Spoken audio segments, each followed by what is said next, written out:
What if we're not supposed to be the ones to take in a kind of profit, a high, if you will, to benefit from tweaking our brain chemistry, and maybe specifically all the way down to ground level like perspective, in the sense that chasing like an adrenaline high, basically what we do for a living. And I don't mean necessarily your career that you are is on paper. Maybe that's the flat world, the 2D world. And then so maybe if you're living what you do for a living, you see and you connect not with what you can show on paper or depict or draw out, kind of like an illusion or a perspective shift in an image, a reproduction. What if what you see as what you do for a living is your physical body and your living body and your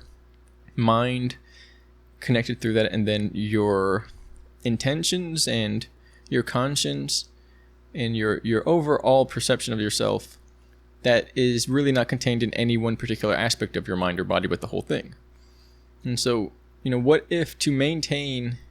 a kind of equilibrium that we can not even benefit from, but that is part of who we are,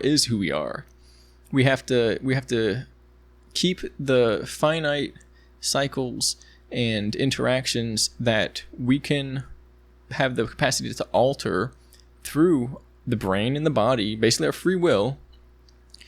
as close to or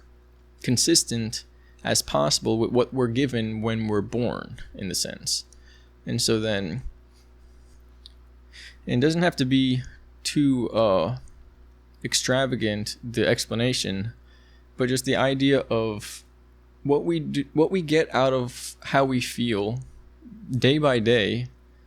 overall in our lives, and whether we're using our brain chemicals and our body as a carrier for that, and the potentials that we have overall to gain a temporary, momentary, physical, or emotional, mental high, and really an emotional high, because mentally the mental high is perspective, it's ego, it's I'm sitting on top of the mountain and I'm not on a drug or I'm not doing anything to anyone else, but because I have this perspective and this position, that's the high of the mind. The emotional high is feeling, and so, well, more so, that's the difference though, possibly where we see feeling and emotion have a kind of difference. We could see the mind, or the soul mind, and the brain mind have a connection whereby we could use the cycles of the brain incorrectly, and as a result associate what we call feeling in this sense in a more continuous manner with any form of this aspect, anything that can reference any aspect of this reality. So basically symbols, and all the way down to memories and how they all interact with your experience. In that situation, what we're doing is forming an emotional thought matrix. And if we're not aware of how we're connecting the feelings to emotions, to intentions, to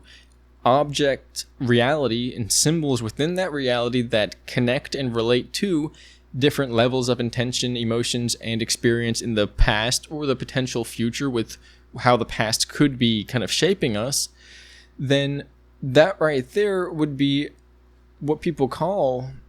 the matrix, the emotional matrix, the soul trap, in that we come into a place where we're given the opportunity to do certain things which could be liberating, or in addition, benefiting us and benefiting all through that, by seeing ourselves as nothing more than what we are in the simplest of sense, and or it could be detrimental or degenerative. And so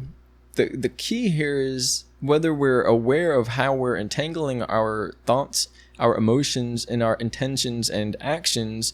through our experience, as well with our memory. And the strange thing is,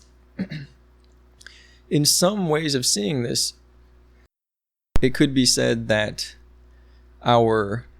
memories are the thought emotional matrix. That if you could see them in a way and use the symbolic reference to past experience or some aspect of any layer of your reality in a way that liberates ourselves, it undoes the derogatory or the degenerative entangling actions of the past. And so we're always given this opportunity. However, if we don't have the awareness of this, it's as if there's only potential to get into situations that will bring about the awareness of this, and unless we're focused on that, the idea is that our actions would bring about suffering. Now, the idea is no one intentionally does that or goes into suffering. However, this world has been corrupted in a way that invites individuals to degrade themselves and induce suffering to make a profit. And so that's the highest form of suffering, and those who enacted that created that, are the leaders of those who are suffering through that world and falling down into the abyss of their mind, which is their own self-generated emotional thought matrix, that it becomes restrictive and therefore is a prison instead of a multidimensional, plateau of awareness and understanding of yourself throughout time.